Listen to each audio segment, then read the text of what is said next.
Salve, salve, ouvintes da Locomotiva Esportiva. Tá no ar mais um podcast LE especial NBB 2020-2021.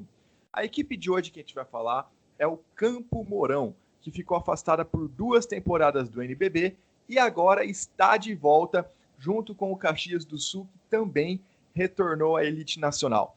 E para falar do Campo Mourão, estou aqui com um convidado muito da hora e com uma barba incrível. Ele também que é fascinado em cultura nerd, cultura pop. O cara manja de tudo, é o criador do Área Restritiva, Diego Silver, senhoras e senhores. Guanais, você fazendo esse merchan, também até gaguejei aqui, porque esse merchan da minha barba foi sensacional. Assim. Eu espero que depois desse podcast eu receba produtos de marcas aí de loções para a barba, porque esses produtos geralmente são caros. Se tem um mercado que eu não conheço nem um pouco, é o mercado de barba, né? Porque a minha é rala, a minha é cheia de buraco, então eu não deixo não, pro bem da humanidade e meu também, porque não dá certo não. Mas vamos lá, Silver. Campo Mourão participou da temporada 2017-2018 do NBB. Foi a última participação da equipe. Lá na época, eles ficaram em 14º de 15 participantes. Uma campanha bem ruim, na verdade. Foram apenas 4 vitórias e 24 derrotas. Aí eles se licenciaram, né? Eles saíram por conta própria do NBB. E agora estão de volta. Né? Eles ainda mantiveram a franquia, então eles não precisaram pagar mais para voltar a jogar nesse ano. E conseguiram se reorganizar e montar um time ali que tem grandes apostas em jogadores que estão vindo de fora esse ano, né? Sim, é um time que eu tava lendo sobre e tentando comparar com outras situações e outros cases, né, digamos assim, no basquetebol, e essa ação deles de se retirarem do NBB, né, de pedir essa licença, eu achei que foi uma decisão bem ousada, assim, e podemos dizer até que muito madura, né, porque você pode jogar e você fala não vamos, né? É algo que dificilmente você vai ver uma equipe, e não só no basquete, em qualquer modalidade no Brasil, fazendo isso. Eu achei isso sensacional. É de uma maturidade, pensando em gestão de projeto, muito, muito grande, muito legal de verdade. E já deixo aqui os meus parabéns para toda a gestão do Campo Mourão.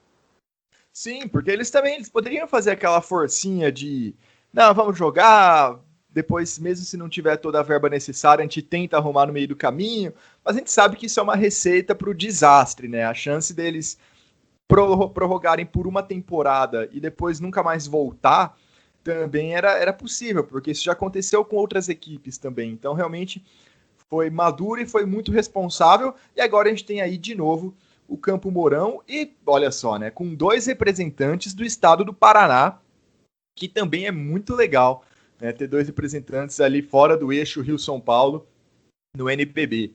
Então, eles montaram uma equipe que eles estavam até pensando em disputar o campeonato da CBB, né, o campeonato nacional, mas ele foi cancelado por conta da pandemia, e aí a equipe subiu de uma vez para o NBB direto. Mais ou menos o mesmo caminho que seguiu o Cerrado, que o Londrina tentou, que o Black Star também tentou. O Campo Mourão conseguiu, até por já ter uma franquia, né? Então, eles meio que precisavam voltar também, porque o prazo estava acabando. Mas a equipe, ela até que não demorou muito para ir no mercado, né? Logo, ela anunciou ali alguns nomes mais conhecidos da equipe, que já estariam lá para o campeonato da CBB, como o Magna, o Wesley, o Pajé e o Stefano. E a partir dali, eles começaram aí a trazer a galera de fora, né? Vamos dar uma repassada aqui no elenco deles. Não sei se eu vou esquecer de alguém. O Silver pode até me corrigir eventualmente. Eles têm, na armação, Stefano e Matt Frierson, que chegou também, e o Kyle Kilgore, que também consegue levar bem a bola. Nas alas, o Anton Cook, com passagens ali pelo Joinville, Luizinho, Pajé e o Tom, aquele mesmo. Entre os pivôs, tem o Guilherme Magna, o Wesley, o Lucão, ex-Rio Claro e Vasco, e o Sorriso. Silver, é uma temporada que o Campo Mourão não tem um grande orçamento, então não conseguiu trazer grandes jogadores. A força e a aposta tá realmente nessa galera estrangeira, né? Sim, sim, essa galera estrangeira, eu acho que eles chegam trazendo para o nosso vocabulário ali, né, para dar aquela apimentada no jogo do Campo Mourão. Porque se a gente for parar para pensar, é um elenco muito pé no chão, né? É um elenco sem extravagâncias. A gente olhando friamente o que eles têm, e se a gente for comparar com grandes mercados, com virtuais favoritos, né, como o Flamengo, como o Franca, que são elencos que investem muito mais, são times que investem muito mais nos seus elencos, é um elenco ali muito pé no chão pensando nessas disputas. Mas, pensando que eles são uma equipe madura, e da forma como eles têm estruturado, que me lembrou muito a Unifacis, essa coisa de vamos começar do começo, a gente monta um elenco, ganha regionalmente, aí vai expandindo aos poucos para chegar no nível nacional. Então, eu acho que o que eles estão querendo fazer com esse elenco, com essa edição dos estrangeiros, que eu vou deixar para falar mais para frente deles, eu acho que eles estão querendo criar uma filosofia de trabalho, né? Essa coisa de ter um DNA para falar, o basquete do Campo Mourão é esse, né? Para ter essa estrutura sólida desde a parte da gestão até o que acontece dentro de quadra, que querendo ou não, uma coisa reflete na outra, né? Você acabar, talvez, investindo menos, pensando nos jogadores, assim, em vez de eu contratar 10 jogadores de nível C e B, eu vou contratar 8 de nível D e E para ter 2 de nível A. E aí fica aquele time que você tem 2 caras que se destacam muito e o time perde todos os jogos sem ter esse poder para bater de frente. Eu acho que eles estão tentando fazer esse time mais homogêneo para criar uma filosofia. Eu estou achando isso muito interessante.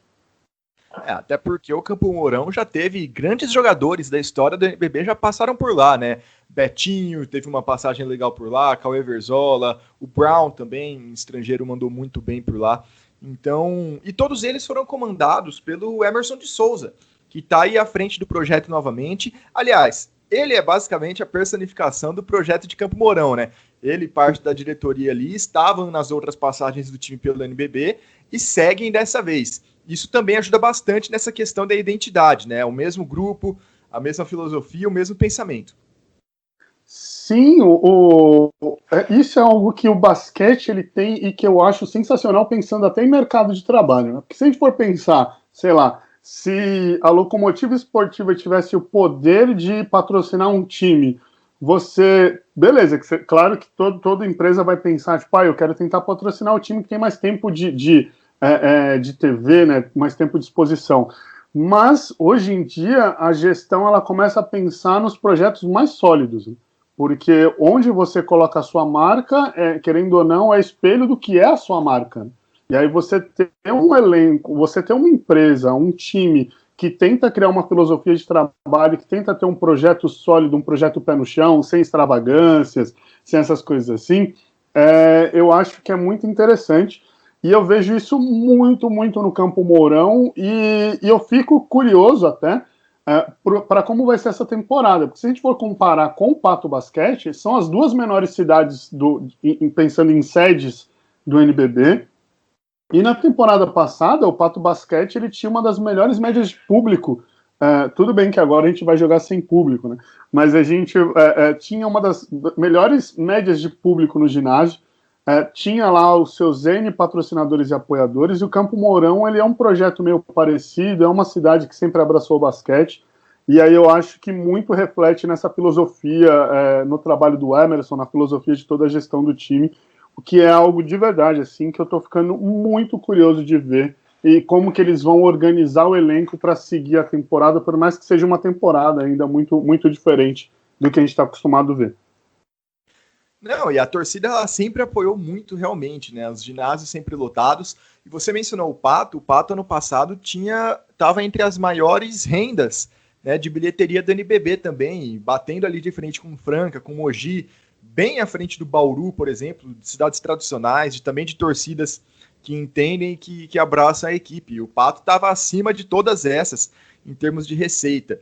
Mas, bom, pelo menos nessa temporada não vai ter tantos gastos de logística, né? O Campo Mourão e o Pato, mas falando especificamente do Campo Mourão, teria ali o apoio do CBC, mesmo que a temporada seguisse seu curso normal, né? Mesmo que não houvesse esse sistema de sedes no primeiro turno. E agora ainda mais, né? Ficando todo mundo em São Paulo, eles vão dar uma economizada ali em custos de logística e transporte. Eventualmente pode até salvar alguma coisa para o ano que vem. Aí a gente já não sabe porque depende de ter acesso aos balanços da equipe. Isso geralmente não é divulgado para quem é de fora. Mas pode ser algo interessante que garanta a permanência do Campo Mourão aí por pelo menos mais uma temporada, não sei. Mas vamos lá. Falando aqui desse time que montou, a gente vai falar depois posição por posição, mais para frente, mas de uma maneira geral. Você falou que é um elenco bem pé no chão para começar aos poucos. Eu até imagino qual vai ser sua resposta, mas diante disso, onde você coloca esse time do Campo Mourão dentre as equipes do próximo NBB? Em que setor da tabela, mais ou menos, ali? Nossa, você já começa assim já, Guanais? Caramba, você tá me colocando já assim... Não, é com todo mundo, não é? No primeiro quarto do jogo, você já tá me colocando na contraparede. Meu Deus do céu. Mas vamos lá, hein? Vamos lá. Eu ensaiei por esse momento, assim. Eu acredito muito, pensando na disparidade de valores de investimento, que infelizmente a gente pensando no Brasil, assim, pensando no mundo, na verdade, a gente não consegue falar em alto rendimento sem investimento e sem estrutura, né? Não estou falando que o Campo Mourão não tem investimento nem estrutura, mas se a gente for comparar com o Flamengo Franca, fica difícil falar que vai bater lá em primeiro agora, vai ficar no G4, né? Não é assim. Não é todo elenco que é o Moneyball como o Mogi foi na temporada passada, que sem nenhum estrangeiro ficou brigando para ficar no G4 o campeonato inteiro. Mas eu vejo muito esse Campo Mourão brigando de maneira muito sólida, muito consistente, do 8º ao 12º, mordendo o G8 ali. Então, talvez uma 9ª, uma 10ª posição, tranquilamente. Vai ser uma campanha que eu acho que vai ser muito dispar do que foi a campanha do Pato, por exemplo, na temporada passada. Olha, apostas altas aqui do Diego Stier pro Campo Mourão. Eu achava, a minha visão é um pouquinho mais abaixo, ele brigando ali para entrar no playoff, né, ali na 12ª, 11ª posição.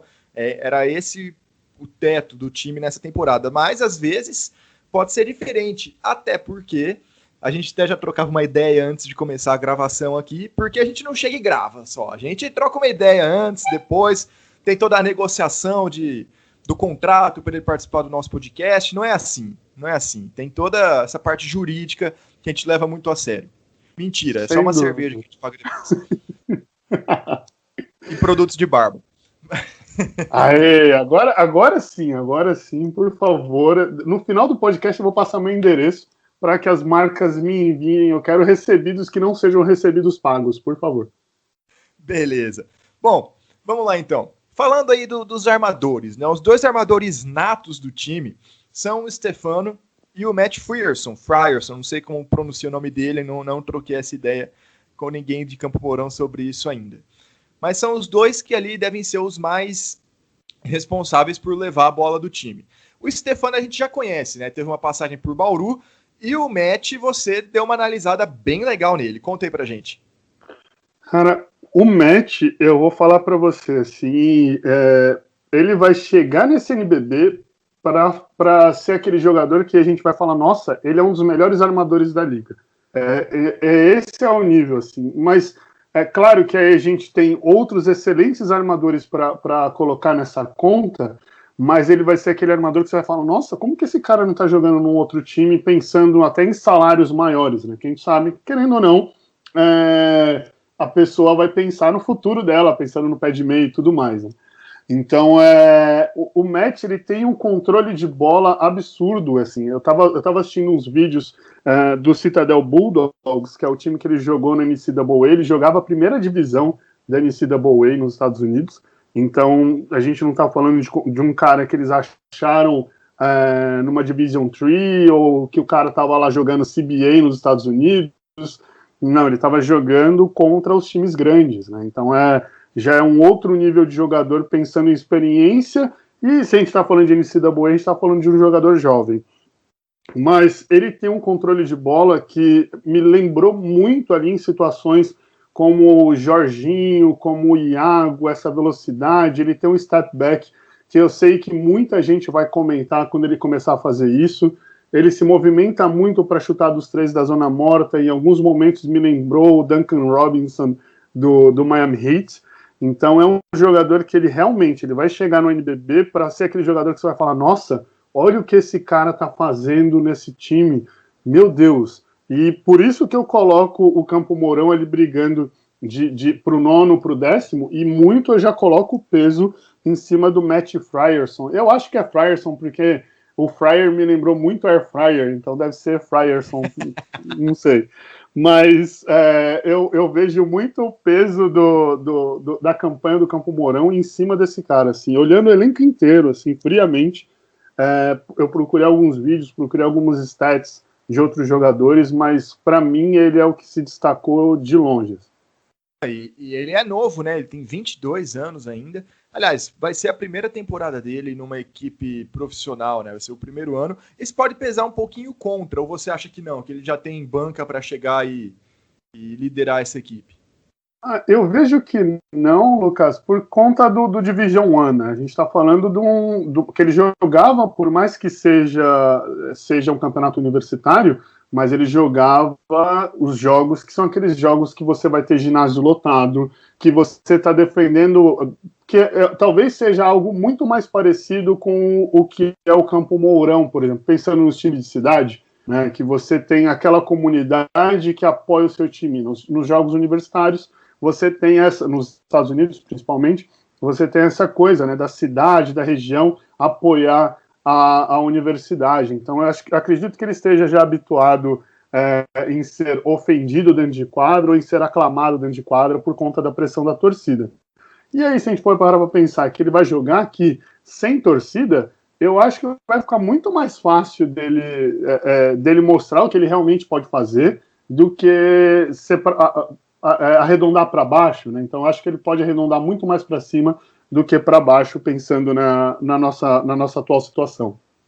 Até porque pode servir também como um período de adaptação, né? Vamos supor que no segundo turno aconteça tudo certo e a partir ali do meio de janeiro, depois do Super 8, a gente possa voltar às equipes jogando nas suas respectivas cidades, nos seus respectivos ginásios, quiçá até com alguma torcida. Eu acho meio improvável, mas também não sou especialista na área, mas quiçá até com alguma torcida. Ele vai ter tido ali um turno inteiro para se acostumar, para se adaptar ao jogo aqui no Brasil. São, querendo ou não, 15 jogos, né? Acho que dá para o gasto. E do lado dele a gente tem o Nossa, a puberdade bateu bem agora, né?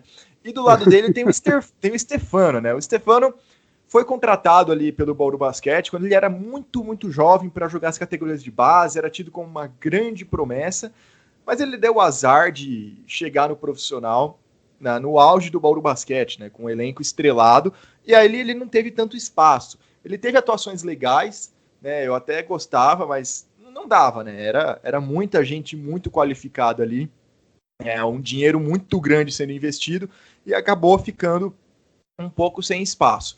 Aí ele começou a rodar, né, foi pro Paysandu, e depois, ano passado, jogou no Londrina, né, fez a Liga Ouro no Londrina, e lá sim, lá ele teve tempo de quadra, lá ele teve uma pontuação alta. Peguei as médias aqui, ó, foram 14 pontos por jogo, mais 4 assistências, 4,5 assistências e 4 rebotes. Então também foi muito, muito relevante em outros fundamentos.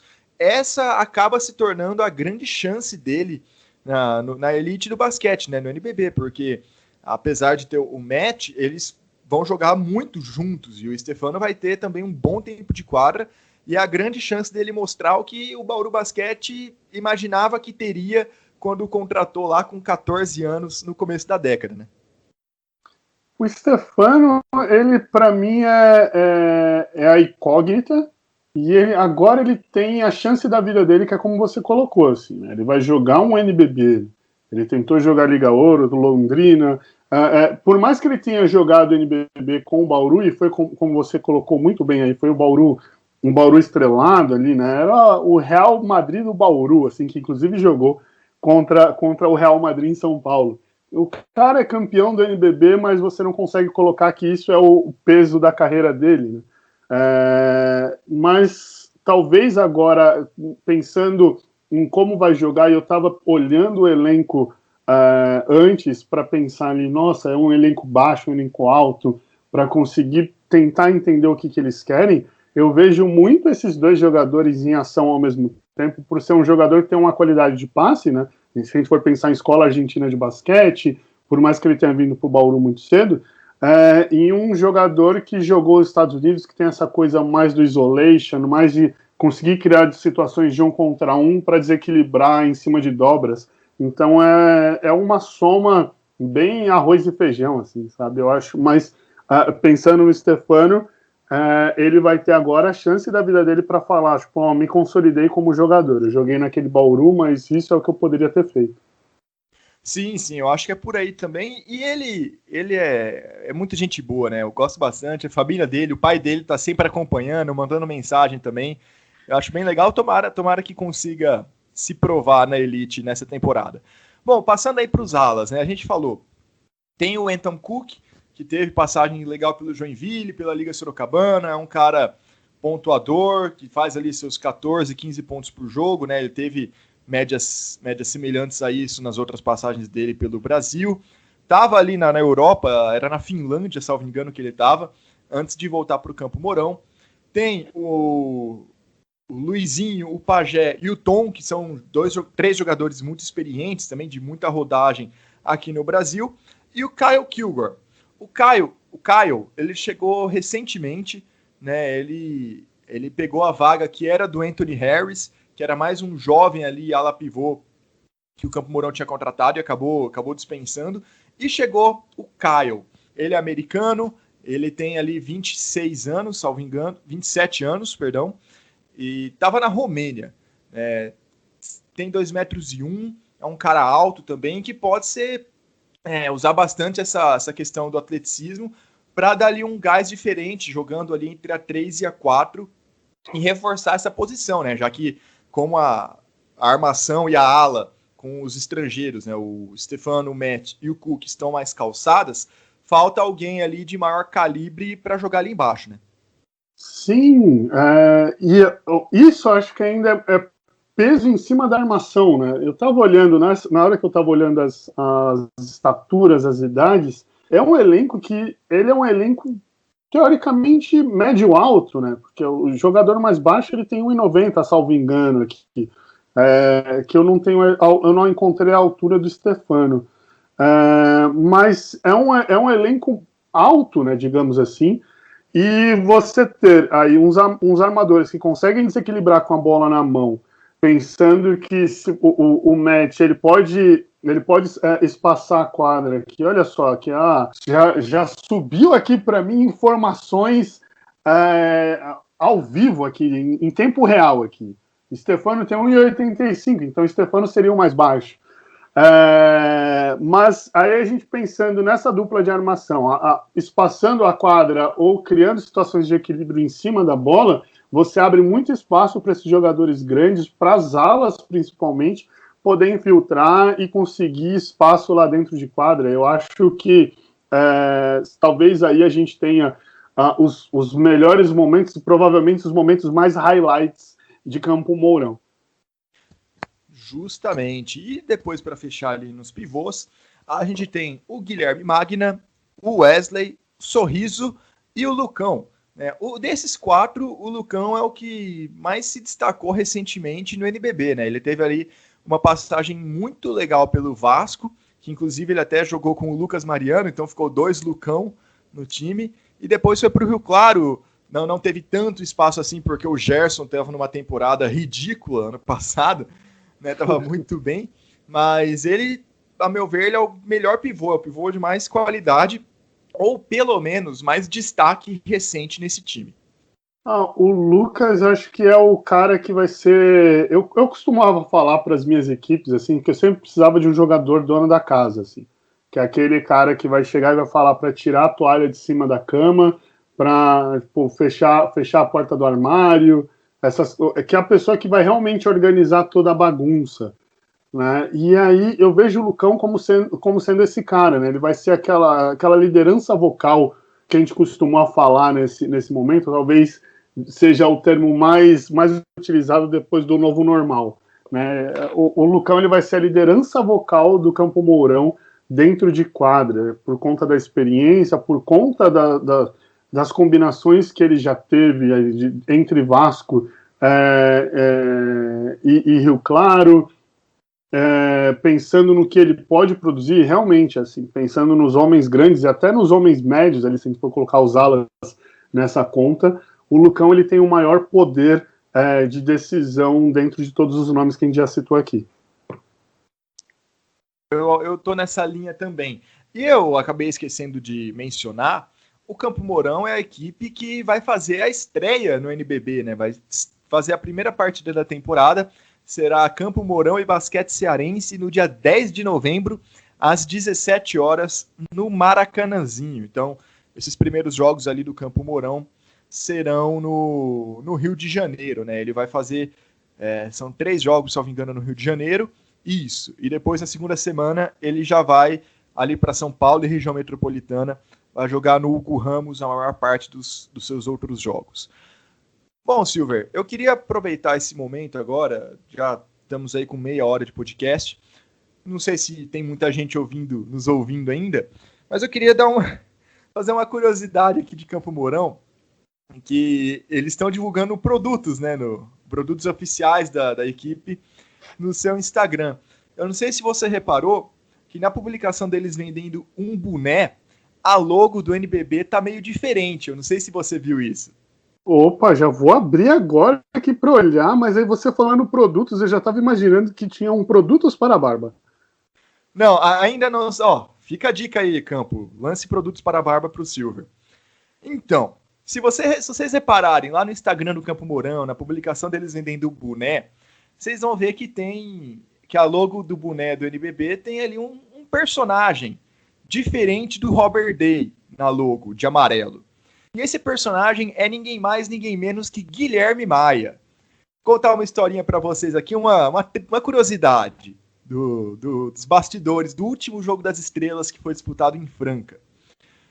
Em determinada manhã, né, na semana do Jogo das Estrelas, a imprensa que estava em Franca foi fazer um joguinho no CT do SESI. A gente foi bater uma bola lá, todo mundo horroroso, ninguém presta, mas a gente foi jogar um pouco, né? Se o Diego Silver, que já foi treinador por muito, muito tempo, visse aquilo, ele ia chorar. Mas enfim, fomos lá e foi capturada uma foto do nosso querido Guilherme Maia, narrador do NBB, dando um passe por baixo das pernas, sem olhar, né? Um no-look pass por baixo das pernas, um between the legs. E essa foto foi capturada e ele ficou se achando. E eu peguei essa foto, recortei e coloquei na logo do NBB. E de alguma maneira isso foi parar no boné do Campo Mourão 2 anos depois. Como isso aconteceu, eu não tenho ideia, mas deem uma olhada lá, que é uma logo que eu fiz com a imagem do Guilherme Maia. E para curiosidade final, o passe não deu em nada, tá? Não chegou onde devia, foi só a foto que ficou bonita, foi só a pose do Maia mesmo que resultou nessa história. Mas fizeram uma confusão ali que quando me mandaram, eu fiquei muito feliz, pô. Tem uma logo no boné do Campo Mourão, né, Silver? Não, eu quero esse boné. É isso, eu tô vendo ele agora, que eu tô com ele aberto nesse momento, eu quero esse boné. Campo Mourão, 2, por favor. Um para mim e pro caro host desse podcast aqui, Guanais. E o Fábio vai ficar sem porque o Fábio não veio. É isso, o Fábio falou que tava com dor de barriga e não compareceu a essa gravação, que ele poderia gravar muito bem de qualquer local da casa dele, né? Mas aqui precisamos de 2 bonés do Campo Mourão e eu tô achando essa história sensacional, assim. Eu preciso desse boné. Se alguém de Campo Mourão estiver ouvindo, pelo amor de Deus, eu preciso desse boné aqui. Caraca, eu tô achando essa história sensacional. E esse Jogo das Estrelas, eu só não fui, né? Eu tinha o credenciamento e tudo mais, eu só não fui justamente porque marcaram uma reunião técnica da comissão do Corinthians, né? Eu trabalhava no Corinthians nessa edição, e aí eu tive que ficar no clube, eu tive que ficar em São Paulo, eu estava com passagem comprada e tudo mais para ir para Franca, eu perdi a chance de dar risada do Guilherme Maia fazendo o passe que não chegou em lugar nenhum. Pô, ia poder treinar a gente, né? Porque foi feio. Até fechando, amarrando de vez a história desse jogo, o Elinho Corazza, armador do Franca, estava lá naquele momento, ele até participou da pelada com a gente, então tivemos pelo menos um toque profissional ali, alguém que passava pra gente, deixava a gente livre, mas a gente errava o arremesso mesmo, então não adiantava muita coisa. Mas enfim, você até ficando nessa parte aí da sua experiência como técnico, né, Silver? Como você faria se você estivesse treinando, não necessariamente o Campo Mourão, mas qualquer equipe do NBB, mas especialmente uma nessa situação de não ter ali um grande torneio em alto nível muito antes do NBB? O Campo Mourão ele tem o Campeonato Paranaense, que ele está disputando agora, que começou ontem, né, da data dessa gravação. Ele fez sua estreia vencendo quem que ele venceu? Foi Londrina? Não, Londrina ele vai enfrentar ainda. Ele venceu a DRM ontem e ele tinha feito dois amistosos com a Liga Sorocabana, mas nada perto do nível que ele vai encontrar no NBB. Então, depois de um ano parado praticamente, porque o Campo Mourão ia disputar o CBB e não jogou, você chegar já de cara com o NBB na porta, assim, enfrentando um basquete cearense da vida, o que você faria? Como você prepararia? O que um técnico pode fazer com isso? Olha, Guanais, pensando no primeiro confronto, acho que esse primeiro confronto é o mais honesto de todos para as duas equipes, assim, né? Porque por mais que o basquete cearense tenha disputado o último NBB, é um elenco novo, né? O Alberto Bial está voltando para casa, tem essa parceria com Fortaleza, então é tudo muito, muito novo pensando no basquete cearense. Da mesma forma, talvez só não tão novo quanto as coisas para o Campo Mourão. Então, é o confronto mais honesto para as duas equipes. Mas eu vejo que o caminho que o Campo Mourão buscou assim, seria o ideal. Eu talvez só não faria amistosos com a Liga Sorocabana, né? Eu acho que não. Eu buscaria algo mais local, assim, talvez montar ali uma série de amistosos com o Pato Basquete, por exemplo, né? Sei lá, 2 jogos em Campo Mourão, 2 jogos em Pato Branco, tentar pensar em alguma coisa mais local, até porque o custo seria menor, seria aquela coisa de todo mundo ganha, buscar outras equipes que estão jogando o Paranaense talvez seja interessante, mas o caminho é esse, e nesse momento não está muito diferente para as outras equipes, não. Se a gente for parar para pensar que o Flamengo talvez seja a equipe, fora as de São Paulo, que tenha feito a maior quantidade de jogos, porque jogou estadual lá no Rio, né? Parecia jogo onde você colocava uma equipe profissional de qualquer estado brasileiro para jogar contra a galera do parque, né? Então, pensando na disparidade de elencos e de campanhas, né? De campanhas, estrutura, valor investido. Então, talvez Campo Mourão tenha seguido aí o melhor caminho para isso. Eu fico pensando na quantidade de horas gastas em treino, né? Porque eu não sei como eles organizaram os treinos em Campo Mourão, a chegada dos jogadores e tudo mais. Talvez o único problema aí seja o Campeonato Paranaense, que está começando agora, né? Se tivesse começado algumas semanas atrás, eles tivessem mais tempo e mais chance para se organizar melhor. Sim, é que é um campeonato bem curto também, né? E pelo menos os confrontos contra Pato sairão desse Campeonato Paranaense, né? Tem essa vantagem para a temporada, pelo menos. Mas, bom, eu acho que a gente conseguiu dar uma passada em quase tudo. Tem mais algum ponto desse elenco que você quer falar, ou a gente pode ir para o último quadro desse podcast? Não, vamos para o último período. Eu quero chegar no clutch time com o senhor nesse momento aqui, nesse nosso 1x1 que tá rolando aqui. Beleza, então, aquela síntese, Diegão. Pontos fortes, pontos fracos do Campo Mourão. Os pontos fracos talvez sejam a falta de um ala com uma qualidade tão boa quanto a armação. Assim. Pensando em bola na mão, em drible, arremesso, eu não vejo essa mesma qualidade nas alas como na armação com o Stefano e o Matt Frierson. Talvez ele seja o ponto fraco. Da mesma forma como o ponto forte, além dessa filosofia dessa gestão fechadinha e dessa maturidade de gestão, que é algo que falta muito no basquete brasileiro, o ponto forte seria a armação, seria a dupla Stefano e Matt.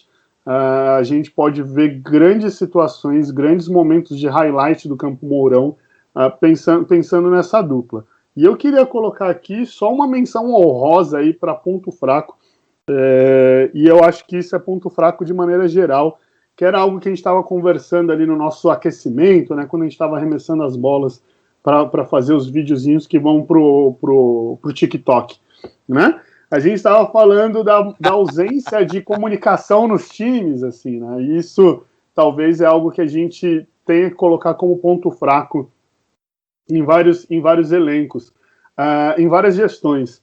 Talvez até as premiações alternativas, o retorno das premiações alternativas do NBB, talvez isso acabe movimentando, de certa maneira, todas as áreas de comunicação e marketing dos elencos. O Campo Mourão, por exemplo, está vendendo seus produtos, assim como outros elencos do NBB estão fazendo, mas talvez aí a carência de uma equipe de comunicação para fazer, desde envio de produtos para influenciadores X, até comunicar melhor, ter essa coisa de videozinhos como as equipes estão fazendo. Eu citei que me lembrou muito como a Unifacisa organizou a Unifacisa, né, pensando na maturidade de gestão, e a Unifacisa, um dos passos que a Unifacisa deu foi o investimento em comunicação. Né? Eles têm toda uma equipe de comunicação, ações de marketing e publicidade nos ginásios, levou os jogos para os bares da região por conta da TV local. Então, talvez esse seja o caminho para a solução dos nossos problemas no basquete e aumentar aí o tempo de exposição da modalidade nas suas regiões, já que o NBB, graças a Deus, está se despolarizando, né? Está alcançando novas praças, o que é muito legal. E isso serve não só para os times, né? Até o que suscitou esse nosso tópico antes da gravação foi a Federação Paranaense.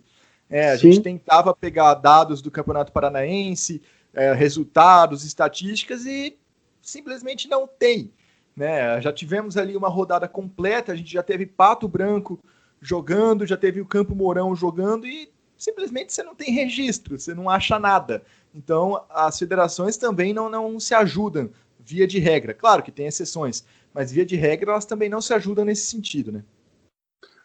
Nossa, as federações são um grande problema, assim, é real, porque se as federações elas são o espelho do que são os times filiados, os clubes filiados, então a federação, teoricamente, ela tinha que reunir tudo que tem de melhor de estrutura nos elencos, ou até proporcionar essa estrutura para os elencos, né? Se os elencos não têm como, por exemplo, ter um time de comunicação, que a federação tem um time de comunicação para expor melhor os times, e pensando que a federação está falando para todo um estado, né? Os times, geralmente, eles vão se comunicar com a sua região, né? Se a gente for falar Campo Mourão, vai falar com seus 94 mil habitantes de Campo Mourão, não com todo o estado do Paraná, da mesma maneira como o Pato Basquete, que vai falar com seus 82 mil habitantes, não com todo o estado do Paraná. Então, se a gente for colocar aí que a federação seria esse espelho, a gente tem um grandíssimo problema, né? Eu sinto essa falta de maneira geral, assim, em todos os estados brasileiros, até São Paulo, que é uma grande estrutura, que seria aí a maior federação, pensando em basquete, né, a maior federação nacional. A gente tem uma competição solidificada, com o maior número de equipes que disputam o NBB, disputando o Campeonato Paulista, mas a gente também é falho quando pensa em comunicação, isso é um grande problema. É algo que, por exemplo, a Liga Nacional faz com maestria, né? Nossa, dava para a Liga Nacional dividir os conteúdos da Liga Nacional com as federações que ainda assim seriam um conteúdo melhor do que o que as federações proporcionam. E olha, eu gosto muito de estatística na parte histórica, de pegar dados de outras temporadas, mas eu não estou nem chegando nesse ponto, porque isso é realmente aqui no Brasil só a Liga Nacional que faz mesmo. Mesmo aqui em São Paulo, que eles têm um sistema de estatística decente, digamos assim, é só da temporada atual, né? Você pegar da anterior, não existe. A história morreu, né, basicamente. Se você não tiver ali o registro salvo no seu computador, você depende de Wikipedia, que só tem os resultados, né? Então, eu não chego nem nesse ponto. A gente queria só ali os scouts do que aconteceu ontem, e não tem. Realmente, é um dos passos, não digo nem dos passos principais, é o passo zero para você disseminar também mais a sua modalidade. Mas, Silver, agradeço demais a sua participação. O Campo Mourão é uma equipe que está parada há muito tempo, né? Trouxe aí vários atletas desconhecidos do grande público, então é até complicado a gente mensurar muito, a gente falar muito. A gente não conseguiu ver nenhum jogo dele ainda, porque só teve uma partida que não foi transmitida, mas acho que deu para a gente trocar uma ideia bem legal, um papo bem completo. Então, o espaço é seu. Pode falar aí a sua mensagem, seu recado, pedir produto para barba, falar do Silverdices, porque o Silver, gente, para quem está ouvindo, ele também tem um projeto, né, como eu disse, de cultura pop no YouTube, que é o Silverdices. Então pode falar, mas só não fala do final da segunda temporada de The Boys, porque eu ainda estou assistindo. Por favor. Cara, falar do Silverdices, eu acho que para mim é algo tão pessoal quanto eu falar da minha filha, assim, é algo que para mim tem um valor emocional gigante, né? Porque eu falo para todo mundo, assim, né? As pessoas que me conhecem pessoalmente, elas sabem que eu sou muito mais nerd do que eu sou professor de educação física, do que eu fui atleta de basquete 3x3, do que eu sou técnico de basquetebol, né? O quanto eu consumo de cultura, pensando nesse sentido, de gostar de ler, de cinema, série, de querer estudar roteiro para poder entender a mensagem que eles querem passar, estudar enquadramento de câmera, diagramação de quadrinhos, é um nível absurdo e é algo que me dá um prazer gigante, assim, né? Porque é o momento que eu me desconecto de tudo que eu passo, assim. Então, essa ideia do Silverdices, inclusive, ela é tão velha quanto a área restritiva. Só que eu nunca tirei ela do papel. E aí chegou no momento que vários amigos vinham me pedir isso, vinham falar, você precisa falar dessas coisas, que você falando de história em quadrinhos é a mesma coisa que os comentaristas da ESPN falando de jogo de basquetebol da NBA, assim. Então, você precisa falar disso, você precisa falar disso.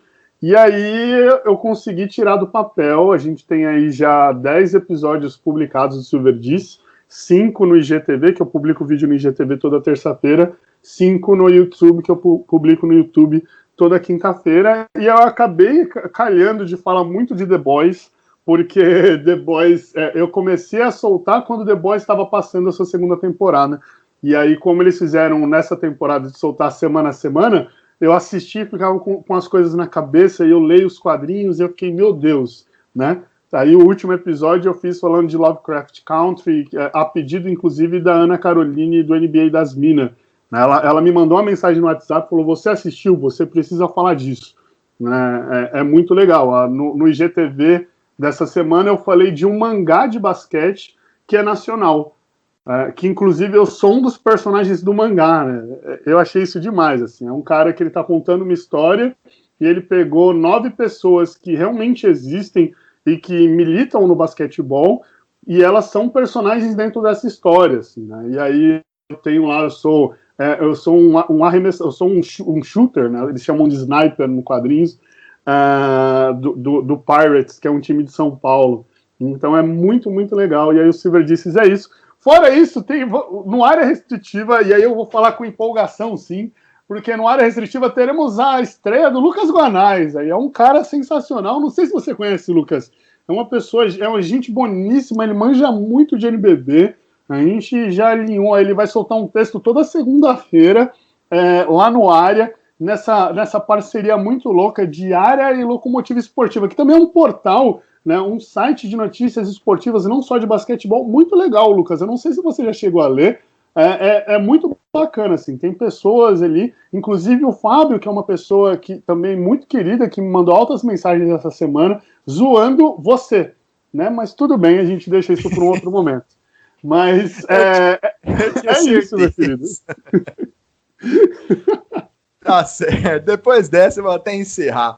Silver, brigadão pela participação. As portas aqui do nosso podcast estão sempre abertas.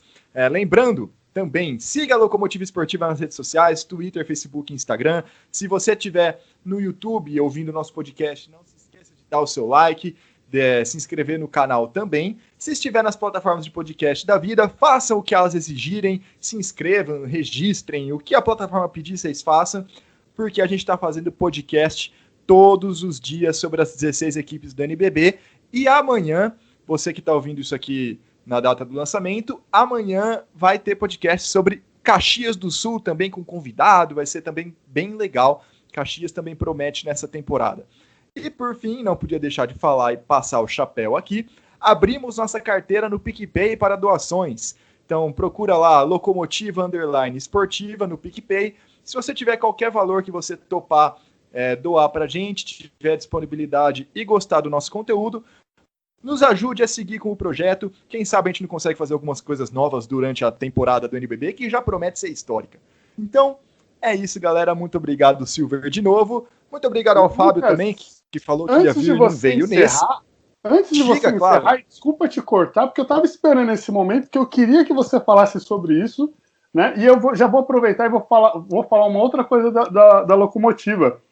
Eu queria primeiro, né, aproveitar o podcast e agradecer mais uma vez o convite, que eu não agradeci nesse, mas eu participei já de outros podcasts da Locomotiva, então quero agradecer o convite e parabenizar, que eu acho que é um dos melhores textos que eu já li sobre basquetebol nacional, que é um texto da LE, que vocês mapearam todos os times que já jogaram competições brasileiras, assim, tem de NBB, LDB, Liga Ouro, LBF. Ficou muito legal aquele mapinha que vocês fizeram. Eu nunca vi um trabalho parecido com esse, então eu queria dar os parabéns. E eu ouvi o episódio teaser, né, dessa série de podcasts sobre o NBB, e vocês falam do canal do YouTube da LE, e você não falou disso nesse podcast. Eu quero saber mais. É isso aí, pronto. Ah, tá certo, tá certo. A gente tá fazendo vídeos também, são vídeos bem curtos, de 5 minutinhos, coisa bem rápida mesmo, porque a gente sabe que não é todo mundo que tem tempo de ouvir 1 hora de podcast, esse aqui tá em 50 minutos já, não é todo mundo que consegue ouvir, né, por mais que seja um formato que eu gosto muito, eu entendo também que não são todos que têm essa disponibilidade. Então, para quem não tem tanto tempo assim, inclusive você que está nos ouvindo, pode recomendar, pode mandar para a pessoa o nosso canal no YouTube, que vai ter lá, do mesmo jeito que tem podcast sobre as 16 equipes, vão ter vídeos curtos de 5 minutinhos sobre as 16 equipes também, falando o básico do básico, um resumão mesmo, bem rápido, e também está saindo todos os dias, praticamente junto com os podcasts. Sobre o mapa que o Silver falou, eu até peguei o cronograma aqui, vai sair atualizado já com os dados da temporada que acabou de passar, no dia 31 de outubro, que é eu me perco o dia da semana, desde março, no começo da pandemia, eu não sei que dia da semana eu tô mais, que é sábado, um sábado, dia 31 de outubro, vai sair esse mapinha atualizado, também a gente tá quase pronto, e é isso aí, acho que passamos todos os recados, né, Silver? Não, agora eu me sinto satisfeito, porque eu quero ver muito os vídeos de vocês. E fiquei feliz de saber que o mapa será atualizado, porque eu achei isso... nossa senhora, é o Google Maps de quem quer acompanhar basquete nacional. Sensacional. E isso eu até já falei em outras oportunidades, eu reitero aqui. Eu sempre gosto de dar os créditos para quem me deu a ideia, ou de onde eu tirei a ideia. E essa ideia eu tirei dos mapas da Trivela, que é um portal independente que fala de futebol também, que eles fazem um conteúdo muito legal, e eles têm esse mapa da Libertadores e da Champions. E eu achei muito legal, eu falei, pô, isso não existe no basquete, eu preciso fazer um igual. Então fica o registro também. Não tenho vergonha de falar de onde eu peguei minhas ideias, não. Viu? Mas beleza, então, galera. Fica todo o recado aí. Siga a Locomotiva, curta o Área Restritiva e o Silverdices também. Até amanhã com o podcast do Caxias do Sul e o vídeo do Caxias do Sul.